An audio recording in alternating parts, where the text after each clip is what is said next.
warahmatullahi wabarakatuh dan salam sejahtera. Terima kasih kepada yang bersama kami pada hari ini. Dalam sesi podcast akademik ini, kami akan membincangkan satu topik yang sangat penting dalam kehidupan setiap Muslim, yaitu akidah sebagai teras kehidupan Muslim. Akidah bukan sekadar kepercayaan, tetapi merupakan asas yang membentuk cara berfikir, bertindak dan membuat keputusan dalam kehidupan seharian. Tanpa akidah yang kukuh, seseorang mudah terpengaruh dengan perkara yang bertentangan dengan ajaran Islam. Bersama saya hari ini 4 panel yang akan mengupas topik ini dari berbagai perspektif. Saya jemput setiap panel memperkenalkan diri dan skop pembicaraan masing-masing. Dimulakan dengan panel yang pertama. Terima kasih kepada host. Waalaikumsalam warahmatullahi wabarakatuh. Saya Muhammad Izzuddin bin Abdullah Saidi. Hari ini saya akan berkongsikan akidah dalam kehidupan. Seterusnya. Baiklah, saya Wan Hakim Makkah. Saya akan menyentuh tentang kesan akidah yang betul terhadap akhlak seseorang. Seterusnya. Baiklah, Assalamualaikum. Saya Awang Rafiq Kariri bin Awang Abdullah.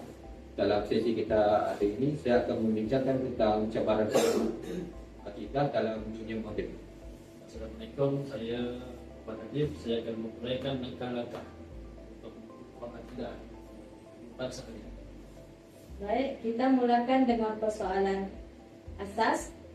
Saudara Izzuddin, apakah yang dimaksudkan dengan akidah? Akidah adalah kepercayaan untuk seseorang Muslim dan beriman kepada perkara untuk menegakkan keimanan adalah kita beriman kepada Rasul, kitab, malaikat, karena ia menjadi asas kepada semua amalan dalam kehidupan. Boleh saudara berikan contoh bagaimana akidah mempengaruhi kehidupan seharian? Sebagai contoh, seseorang yang yakin bahwa Allah Maha melihat dan Maha melihat dan akan lebih berhati-hati dalam setiap tindakan umat manusia. Walaupun tiada manusia yang melihatnya, dia menunjukkan sesuatu yang menunjukkan sebuah akidah, bukan hanya teori tetapi memberi kesan praktikal dalam kehidupan sehari-hari. Terima kasih. Seterusnya kita lihat hubungan antara akidah dan akhlak. Saudara Wan Hakim, boleh jelaskan?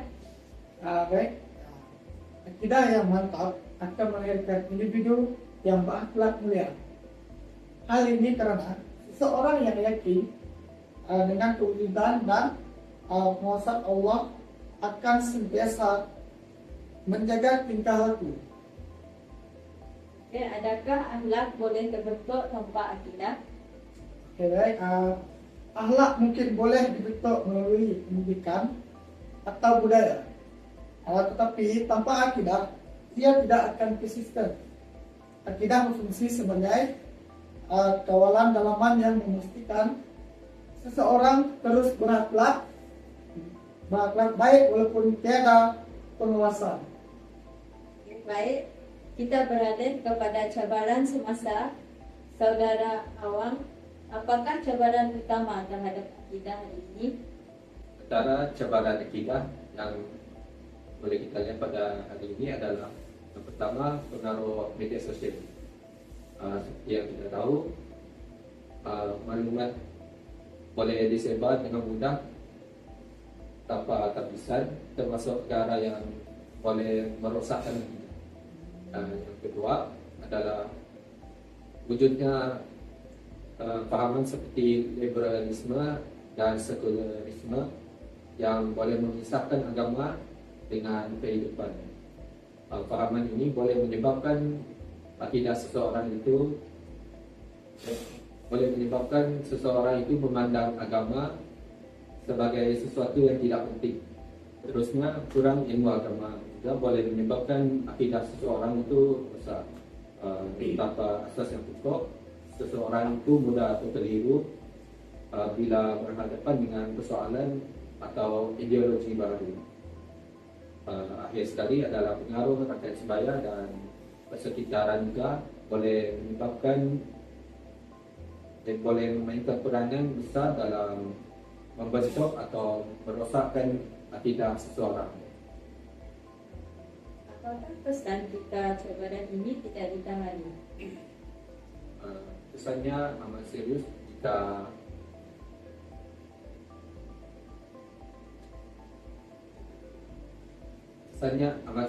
jika cabaran ini tidak ditangani.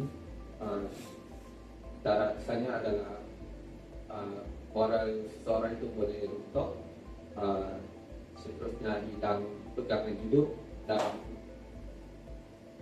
dan yang lebih teruk, seseorang itu boleh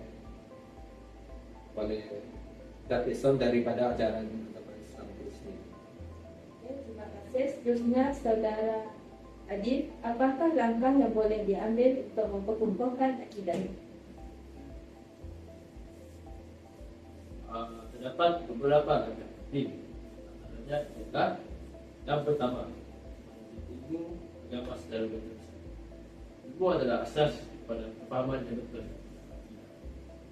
Yang kedua, mendekatkan diri dengan Al-Quran. Ini sekaligus dapat membantu seseorang memahami ajaran Islam dengan lebih benar. Ketiga, menghadiri majlis ilmu, ceramah dan kuliah. Ini juga dapat sekaligus meningkatkan kesedaran. Yang terakhir ialah memilih rakan dan persekitaran yang baik, kerana ia sangat mempengaruhi pemikiran dan tingkah laku. Pecah sekali. Dan saudara, Cara oke, baik. Adakah usaha ini perlu dilakukan secara individu saja? pada pendapat saya, tidak. Usaha ini perlu dilakukan secara bersama, termasuk kerana keluarga, institusi pendidikan dan masyarakat bagi membina akidah itu.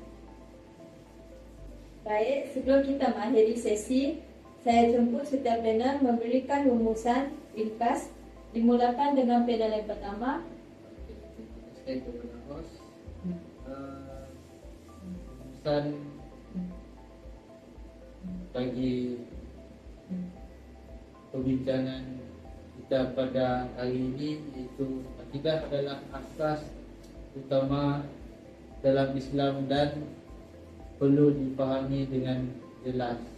Terima kasih. Seterusnya panel yang kedua. Baik.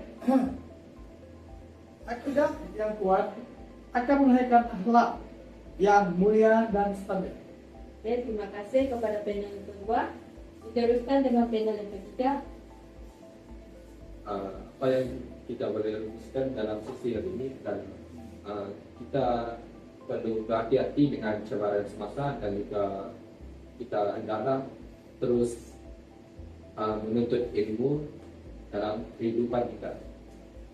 Baik, terima kasih.